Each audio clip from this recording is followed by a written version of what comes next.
Sabe quando a gente faz uma compra online? Por trás daquele clique tem todo um universo de decisões acontecendo em segundos.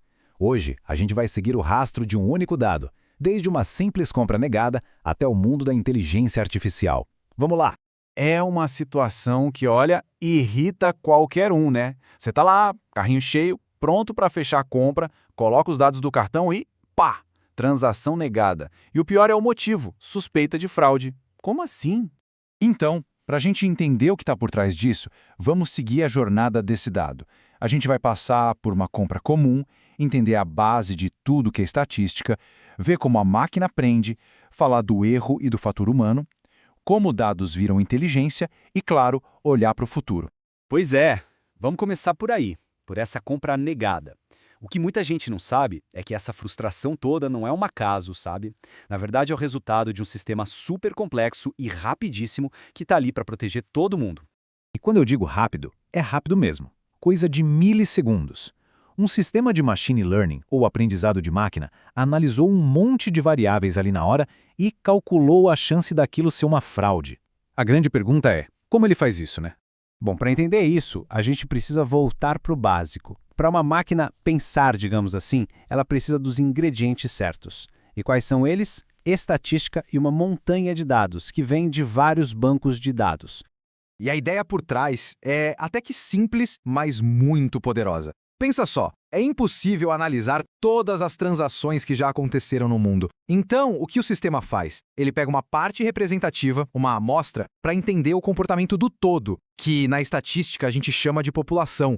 E o nome técnico para isso é inferência estatística. É aqui que está a mágica, sabe? É conseguir tirar conclusões enormes sobre um universo gigante de dados, olhando só para uma partezinha dele. Essa é a base do trabalho de qualquer cientista de dados.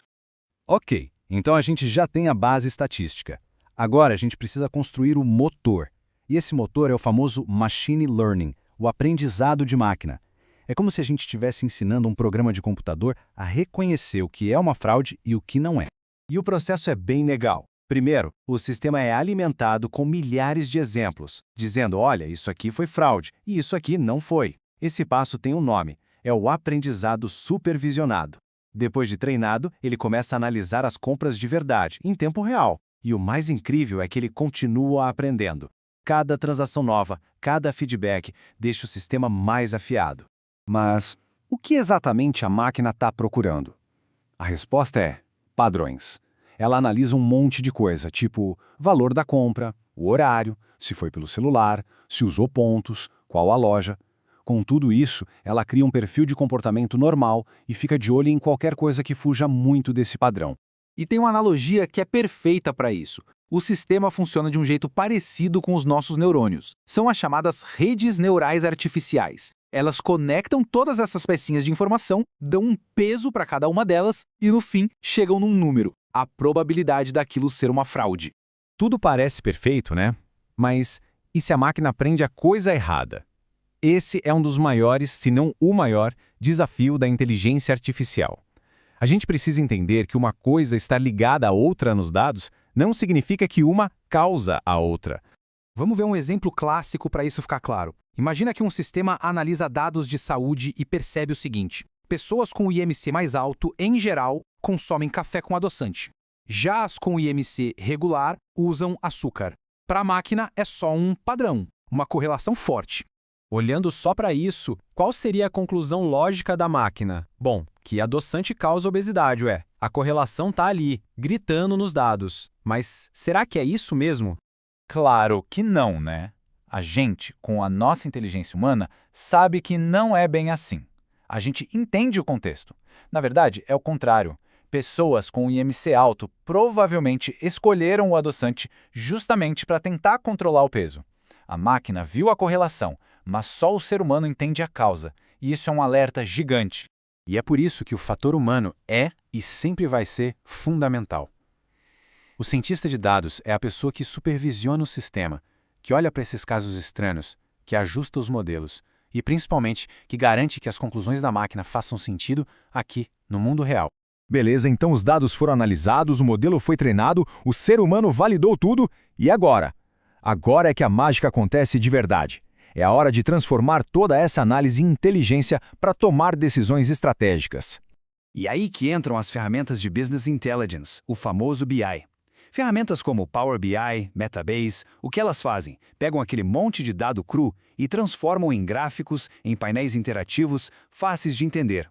É o que a gente chama de storytelling com dados. É contar uma história com os números, para ajudar as empresas a tomar as melhores decisões. E não para por aí, viu? A análise de dados vai muito além. Pensa no geoprocessamento, por exemplo. Usando dados de localização, dá para otimizar rotas de entrega, monitorar o desmatamento na Amazônia, planejar onde construir um novo hospital. Os dados ganham literalmente uma nova dimensão no mapa. Isso tudo nos joga direto para o futuro. Um futuro que, na verdade, já começou. As ferramentas ficam cada vez mais potentes e, com todo esse poder, vem também desafios e responsabilidades enormes para os cientistas de dados. A gente está vendo isso com a explosão da inteligência artificial generativa, dos LLMs, né? Tipo o GPT. A IA agora não só analisa o que já existe. Ela cria. Ela gera textos, códigos, imagens, ajuda a ter novas ideias. É quase como ter um parceiro de análise super inteligente. E aí vem aquele ditado, né? Com grandes poderes vem grandes responsabilidades. E aqui, a responsabilidade é gigantesca. Legislação, ética, isso deixa de ser um extra e vira o centro de tudo.